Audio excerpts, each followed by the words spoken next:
Police nga destino isip mobile crew sa mobile patrol group uban naglaing duha ka tao na sikop sa mga sakop sa Criminal Investigation and Detection Group CID7 tungkol sa papaligya og mga armas. Sa follow-up operation nasikop ang laing pulis nga tag-iya sa usa sa mga armas nga gibaligya. Si Chora Carrion sa report.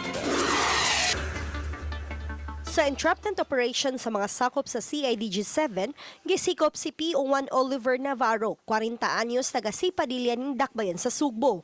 Kaubang nasikop sa pulis nga sila si Agustin Nautan, taga Dakbayan sa Mandaue, ug Dennis Iscaran, taga Sambag, Dakbayan sa Sugbo. Sa investigasyon na suta nga usa ka 45 kalibre iyak ang PO2 Redson Bagyon, 32 anyos, taga Barangay Pardo.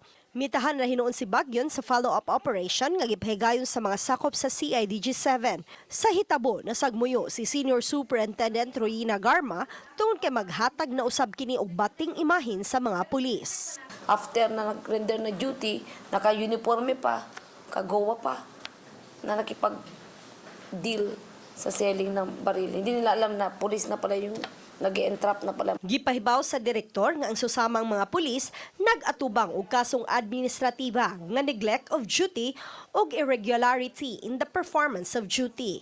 Wa pa usab sila masuspenso tungod kay misubay man ang CCPO sa due process.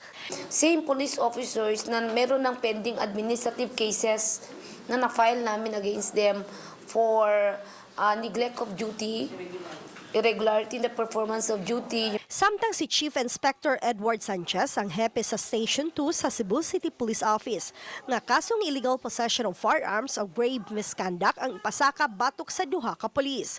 Gihulagway ni Garma ug Sanchez nga pagkatangtang sa trabaho isip pulis kun mamatud-an nga sad-an sila sa kaso nga gipasaka batok kanila.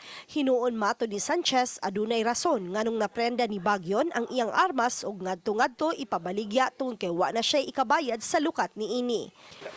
In good term may yang pagprinda kay wala kita yung asawa, wala na kuan, wala sila yung kwartang kuan, panggasto, mo to kanuna sa iya iprinda. Gitanggong ang upat ka dinakpan sa detention cell sa CIDG-7 apan wa na sila muluwat og pamahayag. Uban ni June Solon, Chona Carrion, Balitang Bisdak.